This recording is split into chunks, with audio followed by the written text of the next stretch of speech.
Okay, nandito na naman po ako. Saan ba ako mag-umpisa? Okay. Ayan po ang pagsasalaan pagka napakulo na at napalamig na. And then, kailangan po ninyo nito, yung funnel, para pag malamig na madaling ilipat sa mga bote. Ito po ang pinamimigay ko sa mga nasa simbahan o mga kaibigan na nakikita kong may mga ubo at sipon. Okay, at pakikita ko muna sa inyo yung kumukulong kaldero. Okay, ayan. Sinukat ko po ang tubig niya, 6 liters. Okay, ito muna ang umpisa, beginner yan. Okay. Balik po tayo sa gagamitin natin. Ang mga bote, ayan po. Right, ito po ang food processor para po sa mga busy tao at walang oras magdikdik, which is this one po. Dikdikin po yung mga imbawang at saka luya o hiwain niyo ng pinong-pino. At kung gusto niyo po ng anger management, dikdikin lang ninyo kung may mga galit kayo. Okay?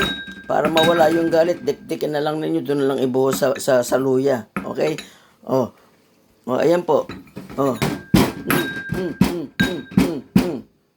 Anger management po yan, okay? At least wala kayo nasasaktan na tao. Luya na lang ang saktan ninyo. Okay, joke aside.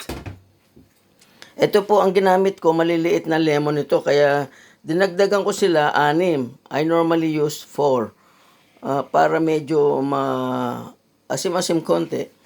Itong sibuyas na pula, 5 medium size po. Yan. Yeah. Ito pong luya, dinagdagan ko dati, ano lang yan, 12 inches, malapad. Tapos dinagdagan ko ng extra para medyo malakas ang timpla niya kung matindi ang ubo.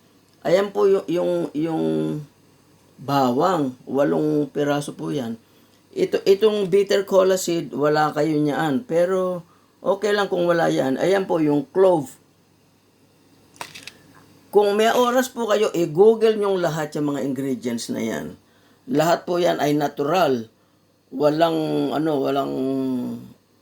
preservative. Ito po ang turmeric powder. Kung may mabibili po kayo na luyang dilaw, yun po ang solid form ng turmeric powder. Maganda po yan sa anti-inflammatory. Lahat yan anti-inflammatory, natural antibiotics. Ito po vitamin C. So you cannot go wrong.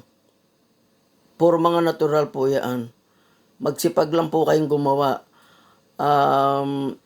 Ito po ay honey. Okay? Titingin ako ng na ginagamit ko namin 3 times a day po, umaga, after breakfast, tsaka pananghalian. Pagkatapos ng pananghalian, uminom ng isa. Initin ninyo, mas masarap po. Mararamdaman ninyo talaga. And then, pagka po sa gabi, maglagay kayo ng ganito sa tabi ng higaan ninyo. Pag nangangati ang lalamunan ninyo, uminom po kayo ng konti. Ang isa pa pong nagsabi sa akin, nakakatulog daw po ang umiinom nitong inumin na to. Hindi po ako naniniwala nung una, pero nung si Tito Terry, Kuya Terry, sinabi niya sa akin, so it was validated. Okay po. So, ayan po yan. Nasa mga tamad at saka walang oras.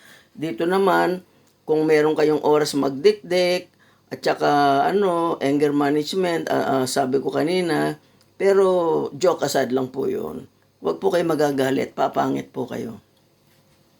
Okay, ang aking kaibigan na natry itong concoction na ito, nilagyan niya po ng black pepper sa mug. Konting a pinch lang po. Kasi ang black pepper is really good, keep you warm too. So ayan po, yan, garlic, bitter cola seed, luya, sibuyas, lemon, at honey. i-google po ninyo so you will be reassured na ayan po ay mga natural at talagang nakakagaling. And of course, God is the greatest healer, but we have to do something also. Okay po? Anyway, I will see you in the next video. Ihiwain ko na po itong lemon at ipoprocess ko na yung iba.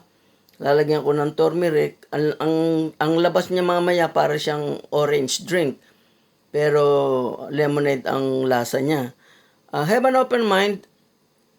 Marami na pong nagsabi na wala daw ang sakit ng ulo, lumuwag ang kanilang paghinga. So, it's up to you. And magdasal po tayo, magdasal muna tayo bago inumin and ask God to heal us. Dahil, kumbaga prevention po ito.